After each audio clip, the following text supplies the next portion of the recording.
Hello, I'm Stewart Carroll. And I'm Melina Carroll. Welcome to Drone Film Guide, the channel where we learn to fly like filmmakers. To make the most of our trip to Glencoe, we decided to do a little experiment today and use our drone as a handheld gimbal.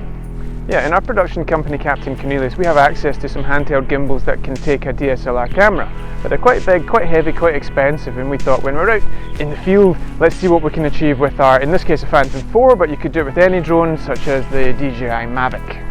Let's have a look at some of the examples that we've achieved and then talk about it in more detail.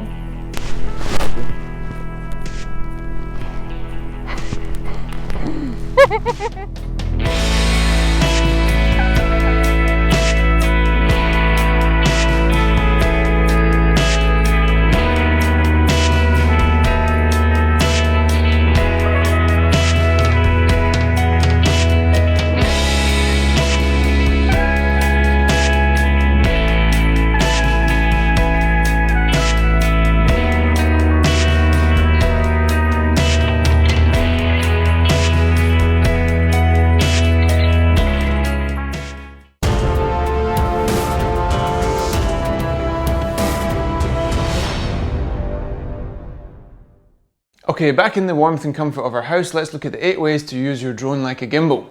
Now, for those of you who are not so familiar with gimbals, bear with me for 1 second. This is a gimbal. I don't know if you can see that. Well, of course you can see that. How can you not see that? Okay, this is a 3-axis electronic gimbal. On there is a GH4 mirrorless camera with a fairly heavy 17-50 Sigma lens. So this whole setup is quite heavy. As we said in the introduction, it's also quite expensive. But look at this, this is a big version of what is hanging underneath, in this case the Phantom 4, but your Mavic or whatever it is that you have. Look at this, when we go like this, the camera is completely static. It's really cool. When we go like this, the camera follows the yawing motion of what I'm doing with the handles. Now both of those axes are replicated on the drone. What is not replicated, however, is this tilt motion. Because the Phantom, or your drone, wants to keep the camera pointed forwards at all times. It does not want to follow the pitching motion that I'm showing you here. So what we want to do as our first tip is introduce the pitch motion into your drone gimbal so that we can use it with the remote control. Now look at this. As I said, this is exactly the same as what I showed you here. When I roll the Phantom, the gimbal keeps the camera pointed forwards. When I do this, the gimbal controls the camera so that it follows the movement of the Phantom. What we do not get, however, is this motion when we're going up and down. So we want to introduce that with this button here, this little wheel. That allows us to produce 3-axis movements with our gimbal, like some of the shots you saw in the introduction. So we can do cool reveals like this. Using the Phantom to film people as a handheld gimbal. There's Alina filming me with her iPhone up in Glencoe. Look at those mountains in the background. So now that you've turned your 2-axis drone gimbal into a 3-axis handheld gimbal, we want to make sure that we've got some good gimbal settings so we can get some nice smooth shots. That is the whole point of this exercise after all, and the factory settings that you get on the gimbal are probably going to be a little bit hasty and a little bit jerky. With that in mind, here's a screenshot of our gimbal settings so that you can see what to do. We're going to do another video talking about gimbal settings in more detail, but in a nutshell, you want a nice, slow, smooth gimbal movement, and you also want to enable the upward tilt of the gimbal. It's a really cool feature because when you're flying along, admittedly when you point the gimbal up, you might see some propellers, but we don't have any propellers when we're using it as a handheld gimbal. So to be able to point the camera up on a drone is fantastic and gives us a whole new range of motion, and in reality, allows us to use this as a handheld gimbal.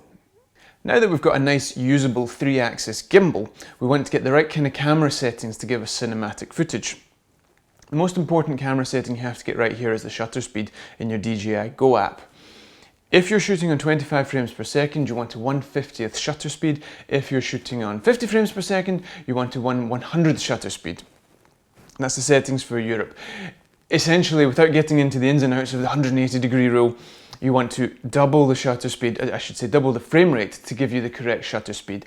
25 equals 1/50th, 50 equals 1/100th. If you're shooting on a 200 frames per second, which you won't be on a consumer drone, that's for sure, but you would want a 1 400th of a second shutter speed. Now, much as that's all well and good in theory, on most of these consumer or prosumer drones we have a fixed aperture, which means that the shutter speed normally, in daylight at least, has to be very high to cut down the amount of light getting into the lens, and as a consequence we cannot get a 1/50th shutter speed, otherwise the whole shot would be blown out. Which is why you have these things called ND filters, which are like sunglasses for the lens of your camera, and that blocks out a ton of light. It's another subject, we'll get into that in more detail at some point, maybe. But as I say, in one way, shape or form, try and get yourself on the correct shutter to give you the correct amount of motion blur in your footage. That is what creates a cinematic shot. Okay, let's get another couple of little technical things out of the way quickly, and then we can get on with making films with our 3-axis drone gimbal. The fourth issue that you want to consider is that most of these drones have pretty wide angle lenses, which is great for capturing big landscapes, but it's not so good for capturing people. As a consequence, around the periphery of the frame, things can get a little bit distorted. This is a Phantom 4, not the Phantom 4 Pro, but the Phantom 4, and I have to say it's really quite fantastic in terms of keeping a straight horizon and not having too much distortion around the edges of the frame. But still, if the human face drifts into the edge of the frame, it can look a little bit warped. So if you're filming people, keep them a little bit more central than you might otherwise do. Point number 5, related to point number 4, we have a wide angle lens, and we don't always want to have that kind of look in the shot.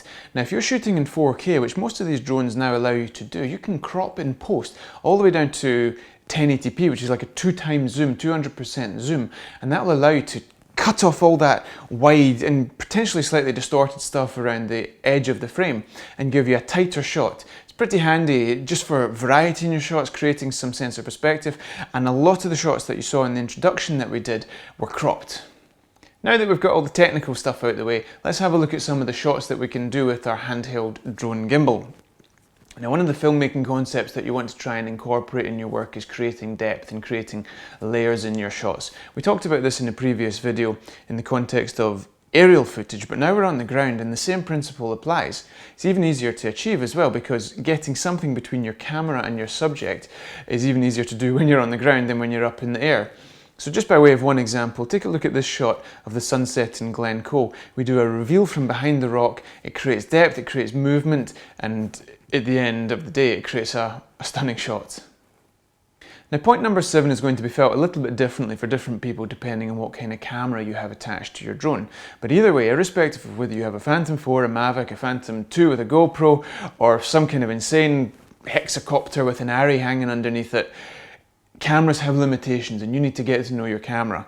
Unfortunately, these cameras have quite significant limitations, even though they are really fantastic for their size and for their weight and for their price, but they are limited. And one of the big limitations that I find is when you point it at the sun, they really don't have the dynamic range to handle that transition between the bright highlights of the blown out sky and the shadows of the ground. So we do our best in almost all situations to point away from the sun, quite frankly, unless it's a sunset where the sun is low and it doesn't overpower the shot. And that applies for whether you're up in the air or down in the ground.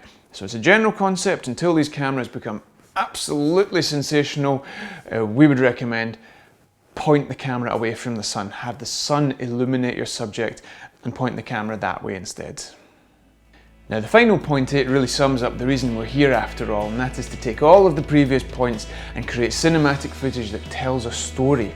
You now have a 3-axis gimbal thanks to using the controller to control the tilt on the 2-axis drone essentially, and that allows us to do reveal shots of your subject or your background or whatever the case may be. You don't have to lay all your cards on the table in the very first frame. Tell a story and try and think like a filmmaker. The only limitation really is your creativity. Take inspiration from other people's work and try and come up with some of your own ideas. Most of all, let us know how you're getting on. Don't forget to subscribe, check out our other videos, and you'll see lots of other tips related to this and other subjects. Hope to see you soon here at Drone Film Guide.